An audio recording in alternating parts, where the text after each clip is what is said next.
Boxing day test తొలి రోజు Kohli Sam కోన్స్టాస్ వివాదం హాట్ టాపిక్ అయింది. శామ్ కోన్స్టాస్ విషయంలో కోహ్లీ ఫిజికల్గా స్లెడ్ చేయడం కాస్త ఇబ్బందిగా అనిపించింది. దీంతో ఆస్ట్రేలియన్ మీడియా కోహ్లీని తీవ్ర పదజాలంతో దూషించింది. అయితే ఈరోజు శామ్ కోన్స్టాస్ బూమ్రా విషయంలో కాస్త ఓవర్ యాక్షన్ చేశాడు. కేవలం 19 ఏళ్ల వయసులో అంతర్జాతీయ క్రికెట్లో అరంగేట్రం చేసిన శామ్ కోన్స్టాస్ సీనియర్ల విషయంలో కాస్త తగ్గి ఉండాల్సిన అవసరం ఉందంటున్నారు మాజీలు. మెల్బోర్న్ టెస్ట్ మ్యాచ్లో జస్ప్రీత్ బుమ్రా, యశస్వి జైస్వాల్ విషయంలో శామ్ కోన్స్టాస్ ఓవర్గా ప్రవర్తించాడు.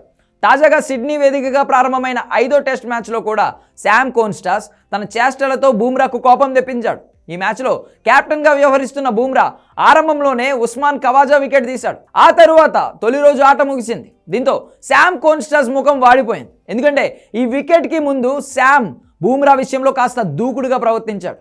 ఖవాజా బ్యాటింగ్ చేస్తూ ఉండగా బూమ్రా బౌలింగ్కి రెడీ అయిన క్రమంలో అడ్డుపడ్డాడు. అప్పుడు బూమ్రా ఎందుకు అన్నట్టుగా లుక్ ఇచ్చాడు. దీంతో శామ్ కోన్స్టాస్ బూమ్రాతో వివాదానికి దిగాడు.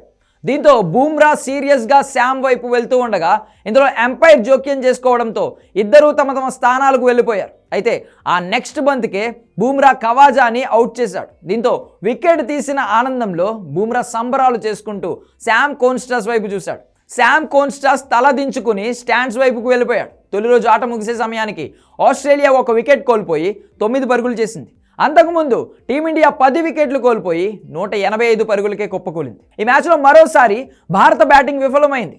రిషబ్ పంత్ అత్యధికంగా 40 పరుగులు చేశాడు. పంత్ 98 బంతులు ఎదుర్కొని 3 ఫోర్లు 1 సిక్సర్ బాదాడు. పంత్ తర్వాత అత్యధిక స్కోర్ చేసిన ఆటగాడిగా రవీంద్ర జడేజా నిలిచాడు. అతను 26 పరుగులు చేశాడు. కోహ్లీ 17 పరుగుల వద్ద, శుభ్మన్ గిల్ 20 పరుగుల వద్ద అవుట్ అయ్యారు. ఆస్ట్రేలియా తరపున స్కాట్ బోలాండ్ 4 వికెట్లు తీశాడు. మిచెల్ స్టార్క్ 3 వికెట్లు సాధించాడు. ప్యాట్ కమిన్స్ 2 వికెట్లు తీశాడు.